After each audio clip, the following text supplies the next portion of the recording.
Piles অর্শরোগ, যাদের পাইলসের সমস্যা রয়েছে, অর্শরোগ রয়েছে এবং চুলকানি ও ব্যথা হয়ে থাকে, তাদের কি করণীয় উচিত? পাইলস অর্শরোগ অনেকেরই হয়ে থাকে, অনেকেই এই সমস্যায় ভুগে থাকেন।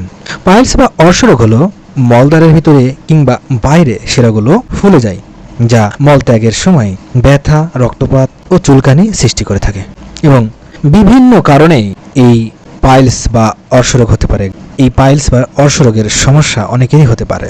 যেমন একটি কারণ বলতে গেলে সেটি হচ্ছে দীর্ঘদিনের কোষ্ঠকাঠিন্য।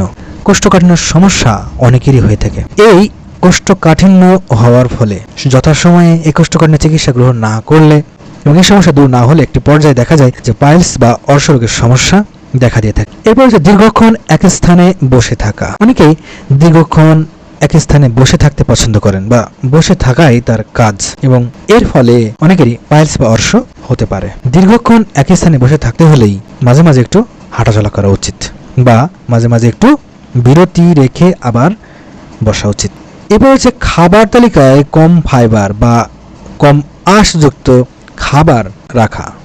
অনেকেই খাবার তালিকায় আঁশযুক্ত খাবার কম রাখেন, যার ফলে তাদের এই সমস্যা হতে পারে। অনেকে আবার পরিমাণ মতো পানি গ্রহণ করেন না, পরিমাণ মতো পানি পান করেন না।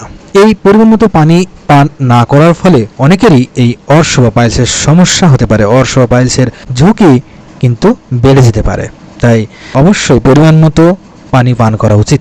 মলত্যাগের সময় ব্যথাহীন উজ্জ্বল লাল রক্তপাত, মলদ্বারের চারপাশে চুলকানি, জ্বালা পোড়া, ব্যথা, মলদ্বারের বাইরে ফোলাভাব, এগুলো পাইলসের লক্ষণ হতে পারে। পাইলস বা অর্শরোগীদের করণীয় হলো প্রচুর পরিমাণে ফাইবার বা আঁশযুক্ত খাবার গ্রহণ করা।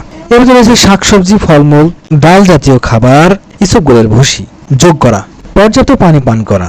যাদের পাইলসের সমস্যা রয়েছে কিংবা পাইলসের সমস্যার ঝুঁকি রয়েছে তাদের পরিমাণ মতো পানি পান করা উচিত। মলত্যাগের বেগ চেপে না রাখা, মলত্যাগে অতিরিক্ত চাপ প্রয়োগ না করা বা চাপ না দেওয়া, অতিরিক্ত মশলাদার খাবার গ্রহণ না করা, ফাস্টফুড, জাঙ্ক ফুড, অতিরিক্ত চা কফি পান না করা, অতিরিক্ত ব্যথা হলে কুসুম গরম পানির ব্যবস্থা করা, মলদ্বারের চারপাশে পরিষ্কার রাখা খুবই প্রয়োজনীয় এবং রক্তপাত বেশি হলে, তীব্র ব্যথা হলে অবশ্যই চিকিৎসকের পরামর্শ গ্রহণ করা উচিত এবং চিকিৎসকের পরামর্শ অনুযায়ী ওষুধ সেবন করা উচিত।